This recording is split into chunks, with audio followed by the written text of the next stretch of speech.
ल आज चाहिँ मैले मकैको रोटी बनाएँ है त।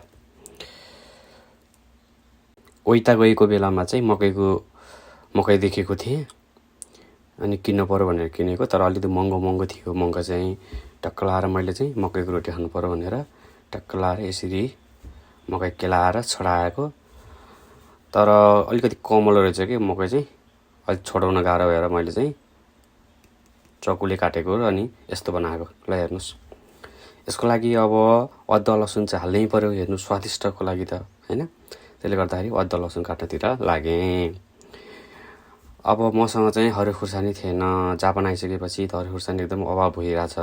त्यही भएर मैले चाहिँ सुक्या खुर्सानी नै युज गरेँ त्यसपालि चाहिँ।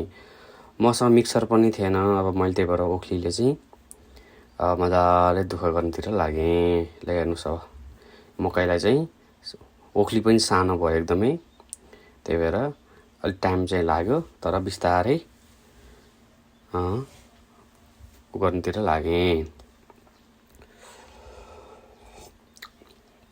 यतिको भयो। ल हेर्नुहोस् त, यतिको हुँदै गयो त फोहोर चाहिँ हुने क्या फेरि ओखलीबाट गरिसकेपछि। फेरि ओखली कुटेपछि बाहिर उछिटिने। ल यतिसम्मको हुन्छ भनेर चाहिँ गृह प्रशासनबाट अनुमति आयो। त्यसपछि ल हेर्नुहोस्, यतिको चाहिँ मैले बनाएँ। यसमा अब नुन हाल्नु पर्यो, बेसार हाल्नु पर्यो, मरमसला पनि हाल्नु पर्यो, जिरा धनियाँ, जिराको पाउडर, धनियाँको पाउडर हैन, सबै कुरो मिक्स गरियो। अब कसैले चाहिँ अब पातलो भयो भने पिठो पनि हाल्दो रहेछ, तर मैले चाहिँ हालिनँ। ब्ल्याक पेपर पनि राखेँ मैले चाहिँ अलिकति भने नि। अनि यसलाई मस्त मोल्नु पर्यो। हात सफै थियो, त्यही भएर हातले नै मजाले मोलेको मैले चाहिँ। यसलाई चाहिँ अब ऱ्यापिङ गरियो।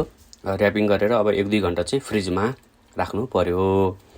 तर त्यो ऱ्याप गर्ने कुरो ल्याएको कस्तो नराम्रो परेछ भन्दाखेरि, ल अब चाहिँ फ्रिजमा टक्क 1 घन्टा 2 घन्टाको लागि चाहिँ टक्क राखिसकेपछि राम्रोसँग मसलाहरू लाग्छ। ल अब बेला भयो, अब 1-2 घन्टा भयो। अब टक्क लाएर यसलाई हेर्नु पर्यो। यसको लागि अब सुरुमा मैले चाहिँ मस्त मोली फेरि डाडुले हैन।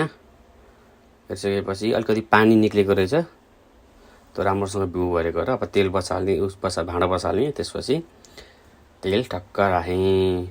हाम्रो मम्मीले चाहिँ पहिला चाहिँ ताईमा बनाउनुहुन्थ्यो क्या, ताईमा तेल मजाले हालेर ताईमा बनाउँथ्यो। ल मैले चाहिँ मम्मीको स्टाइलमै तेल अलिकति बढी हालेर टक्क बनाएँ।